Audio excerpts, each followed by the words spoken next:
Hi, I'm Ella, welcome to my channel. So this video is the second one in a series that I'm hoping to make in the lead up to NaNoWriMo 2017.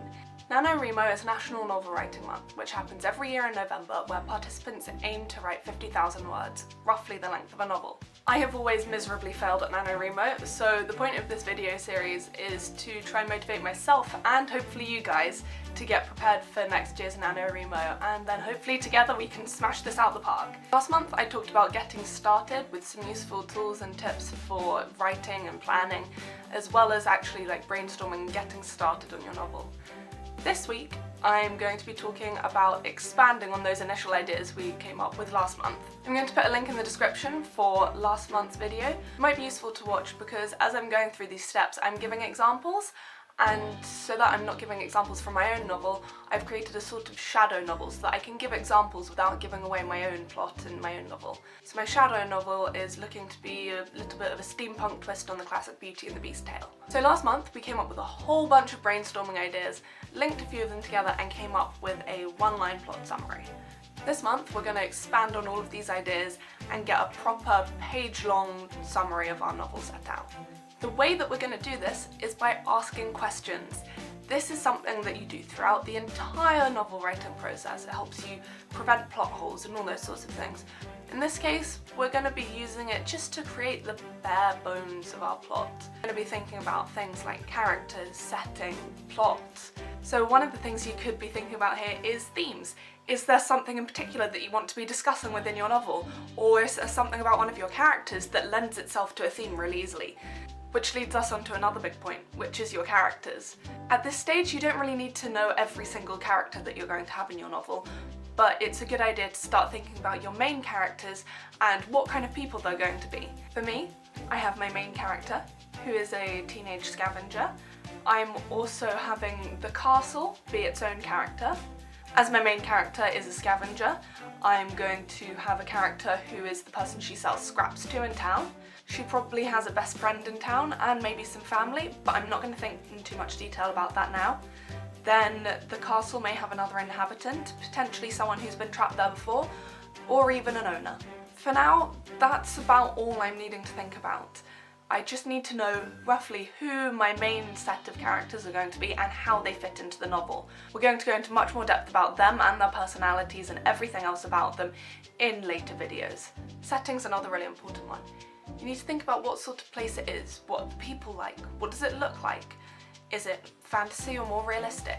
What's the infrastructure like? What's the political situation like?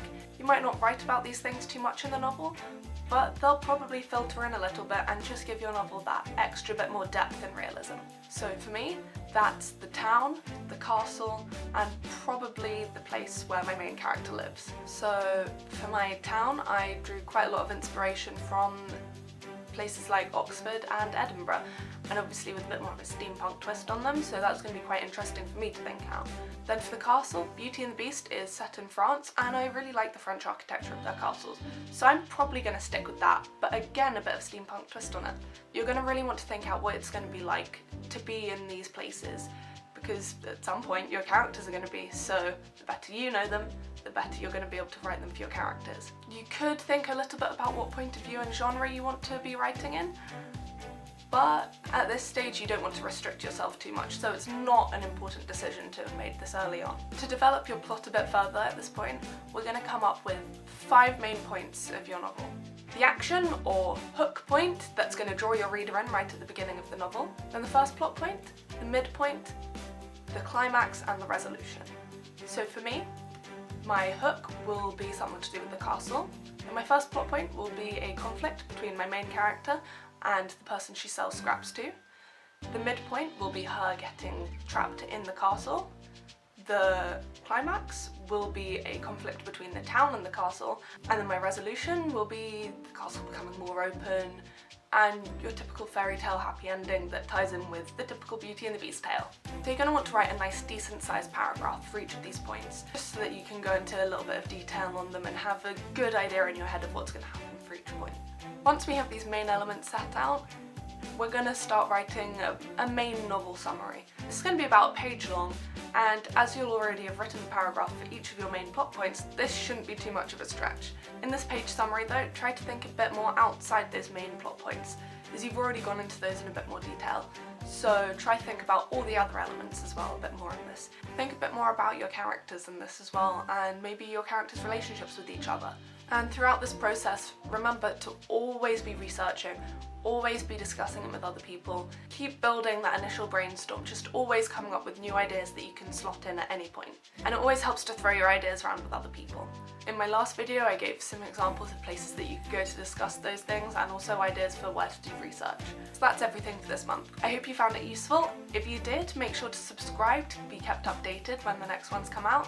Next month we'll be discussing our main characters in even more depth. Till next time, bye!